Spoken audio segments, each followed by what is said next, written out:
Hey everyone, welcome to another lecture of this JWT Authentication System that we are trying to build inside Golang.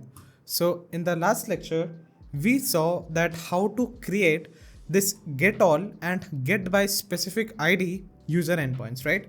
So that's what we learned, and in this lecture, we are going to actually go ahead and build this register and login endpoints, right?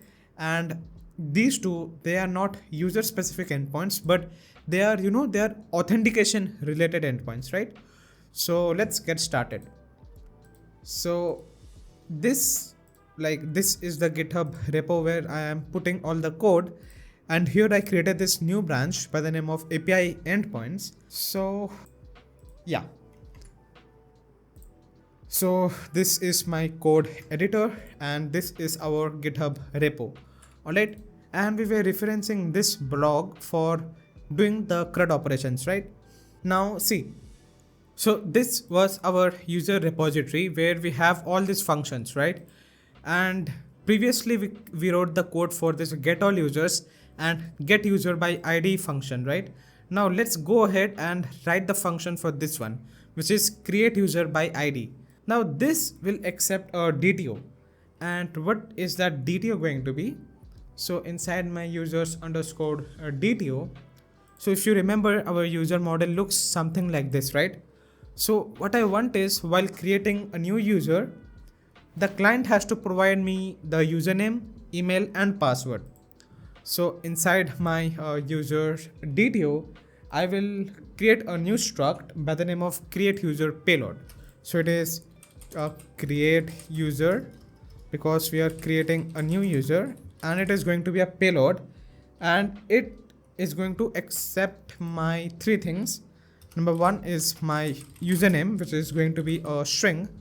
So as you can see, our username is a string, email is a string, password is a string, right?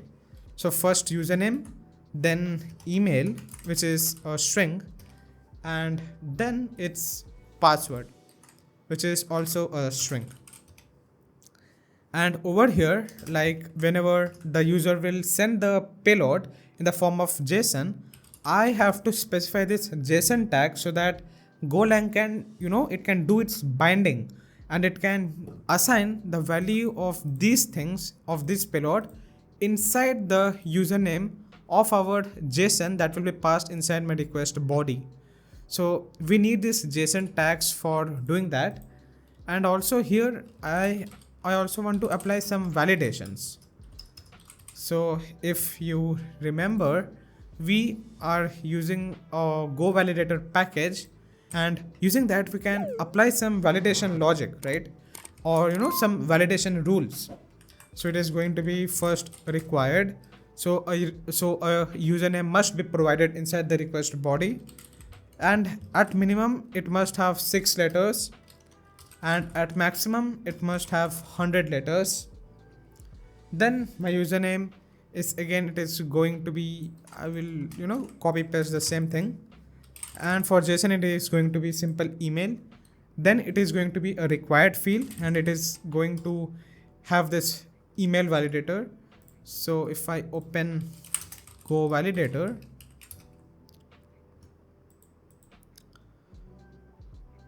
yeah, so this is what we are using, and I guess it will be a bit difficult to find things like this, but let us search for email, and you see it checks whether the string has a valid email or not, right? So this is what we are actually using, and yeah, so it is required field email, and it is going to enforce this email property or email rule. And for password, the JSON is going to be this password. Then for validation, it is going to be required. Then at minimum, I want the password to be of 8 letters, and at maximum, I can have enforcement like of 50, or let's see what we have over here. Okay, so alright, so like we can keep it anything. So let us keep it 50 only. So this is the create user payload, right? Now my user repository is going to accept this DTO. Alright, so let us go ahead inside my user repository, And here I'm going to put the signature as a user payload as start of details dot create user payload, and in return it is going to, it is sort of going to be a void function, meaning that it won't return anything. But if there is some error, then it will return a pointer to my app error, which is a struct that I have created, which is basically representing as error, right? Because it is, it is implementing this error function and all. So we already know this. So if some error comes, it is going to simply return this app error. Otherwise, it's good, right? Now inside my create user, I'm going to, sort of copy paste this signature so that I don't have to write it again. Fair enough. Now let us write the code for this function, right?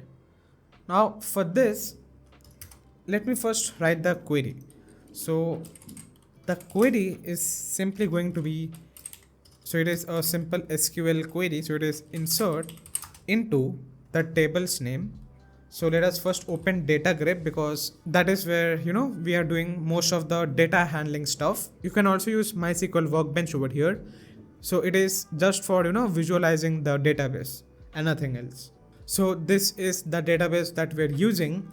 And if I do show tables, you are going to see that we have these many tables. And inside this, let me describe my users table. So it looks something like this, right?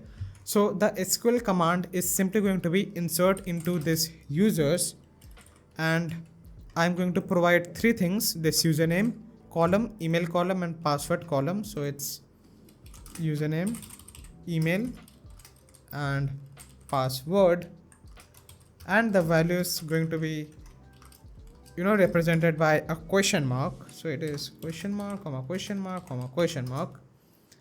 And the way to execute is, it is simply to, so if you see, like this is how we are executing. So first we wrote our query, then we used the DB property inside my user repository. Then we did query. For find by ID, we did the same thing, but here we are using the query row. So similarly over here, we have another thing, which is, so first let's access the user repository. Inside user repository dot db. Okay, so it's user repository dot, db dot, it is the exec function which takes in a query. So this is the query, and it takes the arguments, which are nothing but the parameters, right? Which are, values which are going to replace these question marks. So I have to pass username, email, and password, right? So these things will basically come from my struct itself only, or my payload itself, right? So it's user payload dot username, user payload dot email, and user payload dot password. And it's going to return me two things. Number one is a result and an error. So let me have the result, and it is a query exec error.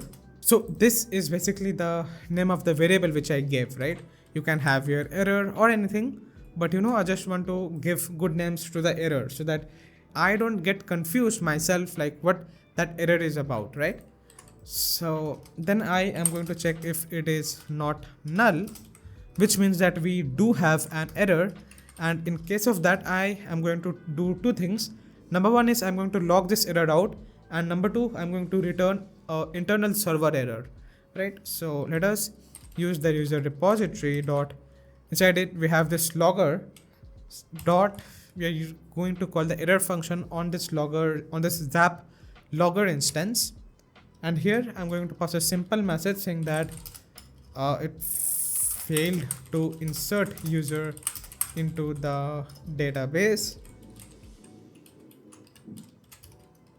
And I am also going to concatenate it. So it's zap.string error, comma, for the error it is going to be query exec error dot error, right?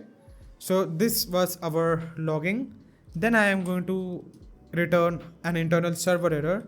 So we have that inside our utils directory. So it's utils dot internal server error. And for the message, I am going to pass the same message. So it's failed to assign user into the database, then a colon, then this query exec error dot error, right? And once this is done, so if we reach here, that means that we do not have any sort of error, right? So if we do not have any sort of error, then inside my result we have a method which is this last insert id, which basically returns the id which has been inserted into the db, right? So it is the id of the new row which has been created just now. So it's again going to return two things. One is an integer or the id, and another is a error itself, right? So I'm going to store it. So it's id, or a better name will be last inserted id. And for the error, I'll put it as insert error. Then I will check if this error is not nil. And if this is the case, again I'm going to do the same thing. So I want to log a simple message saying that failed to insert user into the DB, again because like this thing didn't work, right?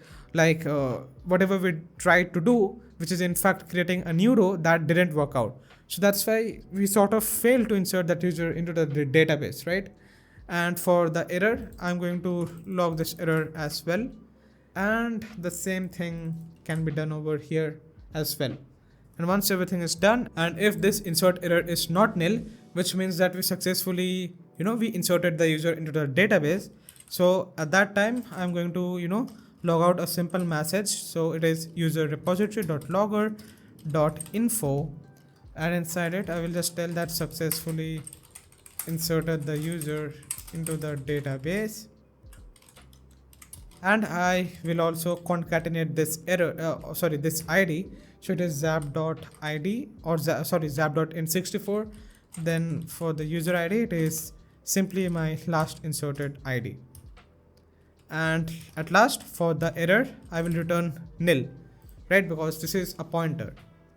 And once this is done, I will go ahead and write up my service function. So my service function is this one, create user. So again, it is going to take this payload, which is this create user payload. So set this create user. We are taking this create user payload, and we do return a app error or a pointer to an app error, right? And that's fair enough. And over here, yeah, we have to change this one also. So it's create user, then it takes in this one payload, and it returns the error out, right? And for this function, I will first write that I want to put this one right as it is. I don't want to remove it. Then I will first check like if this user actually exists, right? And for checking, I will check by the username and email. So at first I am going to log this simple message as it is. Then I will have to first check if this user actually exists. And for that, inside my user repository, if you remember, we do have set it up this function, which is get user by email and get user by username and email. So I will first, write these two functions at first, right? So get user by email, it is also going to take a simple payload. So for the payload, I will again come to my users underscore DTO, and I will create a new struct again by the name of get user by email payload, and it is going to be a email or string, and for the JSON it is going to be known as email, and for the validation I will copy paste this same tags, right? Because there is no change actually. And once this is done, I will come back to my repository function, and inside my repository function I will first change this one. I will first change this interface, like the signature of this function inside my interface, right? So for get user by email, it takes in first my user payload, which is a pointer to my dtos dot get user by email payload, and it returns me two things. Number one is a pointer to my model itself or my user model itself, and a potential error which can be nullable, right? So it is utils dot app error. So its signature is pretty much like my get user by ID itself. So that is something that you must notice as well. And this is my get user by email. So yeah, fair enough. Now inside this get user dot email, we can borrow piece of code from this get user by ID. So let us copy paste this, then we will do the required changes, right? So at first we are going to create this dummy existing model or this dummy user model, which is going to store the user. Then I'm going to create this query, which is select ID username email is verified created at and updated at from users, where my email is equals to question mark. Then its row is equals to, so it's user repository dot db dot, we are going to call this query row method, which is going to take my query and my arguments, right? And for argument, we just have one single argument, which is this user payload dot email. That is what is going to be replacing this question mark over here, right? And this is simply my row. And once this is done, I'm going to call this scan function onto my row, and it is going to scan my ID, my username, email is verified created at and updated at. And for this error, I will check if error is not null, and if it is not null, and if it is a SQL.error no rows, that means that such a user does not exist, right? So no such user exists. And for the zap.string, so like I also want to concatenate this error out, right? So it is zap.string error, and it is simply error.error. And this error variable is a bit superficial, so I will rename it as query error. Then I will check if query error is not nil, then this is going to be the case. Then we are returning nil because we do have an error, right? So for the SQL model, we are returning as nil, and for the error, it is simply not found error by telling that such a user does not exist. And if it is not this, but still it is an error, then we are going to at first log out the error by saying that failed to fetch the user. Then we can concatenate the error as it is. And once this is done, at last I will return a internal server error telling that we failed to fetch the user from the database. And so for that we can put this message as it is. And at last I will finally return my user model and nil. So this was it for our get user by email. Now in a similar fashion, I will code this get user by email and username function as well. And for the DTO, I will first come to my user's DTO, and it is going to be sort of a similar, just one change. So it is also going to take up my username, and for the username I can copy paste this one from my create user payload. So this looks good, I believe. And for the function signature, it is again similar to my get user by email, but the only change it is that it is going to accept get user by email. And okay, so I believe some issue is there. Yeah. So it's get user by username and email payload, and it returns me again two things. One is my user model, another is my app error. So let me copy this one first. Then if I come down to this function, it's basically this, right? And for the code, I can copy this get user by email code. And once this is done, let us code this thing, right? So see, the process is pretty much simple. So at first we do have this dummy model which is going to store. Then over here we are also going to check the username. So it's username equals question mark and email equals question mark. Then row equals to user repository.db.query row. So I'm passing the query and I have to pass the username and email. So at first I need to pass the username. So it's user payload.username and email is user payload.email. So it's going to give me the row. Then I can do the scanning thing. So it's ID matches my ID, username matches username, email matches email, is verified matches is verified, and timestamps match my timestamps. Then I'm checking if query error is not nil, and if it is equals to the no rows error, that means that my user does not exist, and rest everything I believe is pretty fine. And I believe this is a naming error over here, so it is going to be query error and not just error. And once this is done, I will come back to my users service, and so see inside my create user payload I have this username, email and password, right? So before creating I must check if such a user does not already exist, right? So I'm check if the user like with such email and username already exists.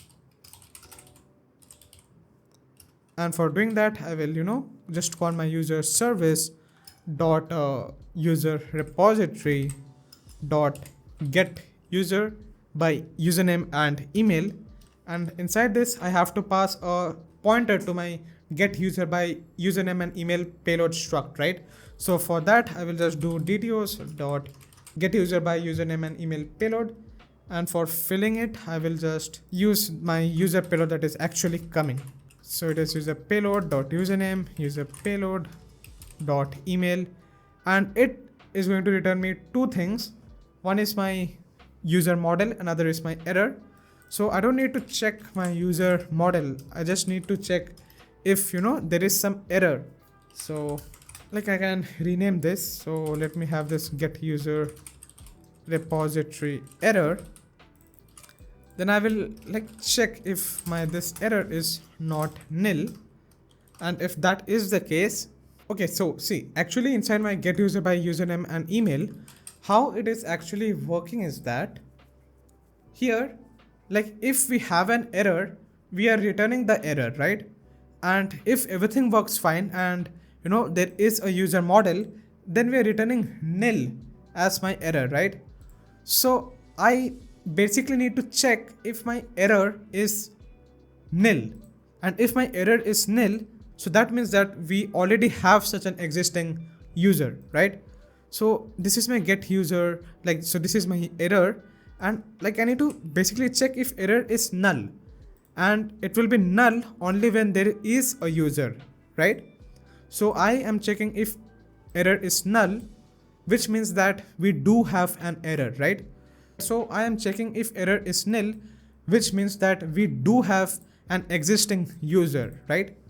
And if that is the case, then I will return a bad request error saying that such a user already exists.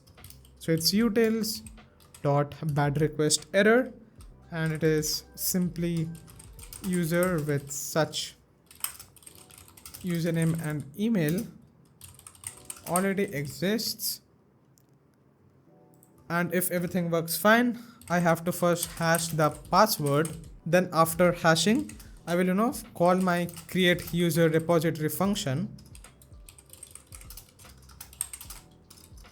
So for hashing the password, we are going to use bcrypt.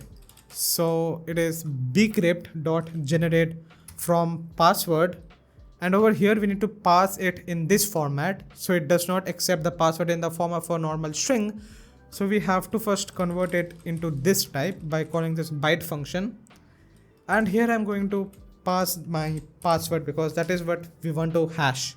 And we also need to pass a cost. So for cost, we can pass this default cost as it is, and it is going to return me two things. One is my the byte or the hashed password in the form of this, and an error.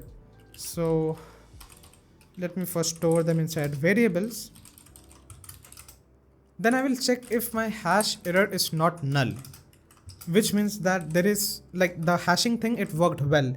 And if that is the case, then I will first log out a simple message. So it's user service.logger.error, or it is a fatal error in fact. And I will just tell that something went wrong while hashing the password. And I will also concatenate the error. So it's zap.string error, comma, hash error dot error. And I will return an internal server error, right? So it's an it's an error that has been caused from server side. So it's return utils.internal server error. And for the message, I will, just tell the same thing. And I will just concatenate the error out. So it's hash error dot error. And if it is not nil, that means that our hashing worked well. So I will, inside my user payload, like I will just update the password field. So it is going to be the string. So you see this hash bytes is in the form of this one, right? It's an array of byte. So I need to first convert it into a string. So now this password has become a string again. And then I will call my create user repository function. So for that, it is user repository.create user. And inside this, I am going to pass my user payload. And this returns me a pointer to my app error, right? So let me store this inside a variable. So it's so we are using this sort of naming convention. So let me reuse this again. So it's create user repository error. Then I will check if it is not nil.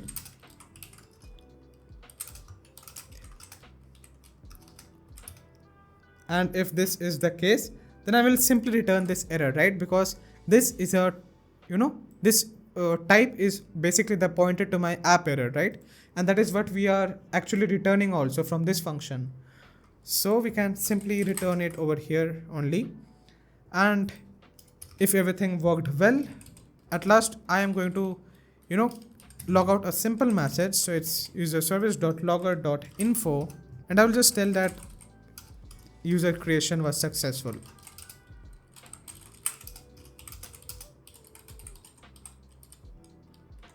And I'm going to return nil because we do not have any error, right? So we can return nil for this pointer to my app error. So this was our create user service. And another thing, we have our create user, then we will also have a login user, but we do not need these things. So we do not need this get user by email and this get user by username and email as service functions. So these two functions, they are only going to be inside my repository, and inside my login service and other registration service, for example, we are going to use them from our repository. So we are not going to explicitly create service for them. So that's going to be pretty much straightforward. So we are going to remove this thing, right? So there is some error, I believe. Some methods are missing, get user by email. Okay, so we need to remove them from this interface also. And I think this should work fine. Yeah. So I will just push this code for now. And for the message, I can just tell that add create user service. And we can push it out. And once this is done, the only thing that we need to do is we need to create the login service and we need to set up the controllers for them, right? Now for the login service, I believe that's going to be a lot of work to be done because we need to create the tokens, we need to store them inside the cookies, and we also need to set up the controllers for them. So I think that in this lecture, this was a pretty much short lecture as compared to other lectures. But here, we successfully created this registration service, right? So in the next lecture, we are going to create the login service and also set up the controllers for them. Alright, so that's going to be a much more difficult and a much more interesting problem to tackle. So, so I believe that's it for this lecture, guys. Take a break, keep coding hard, and I will meet you in the next lecture. Let me tell you about that VE. I'ma be your recruitment.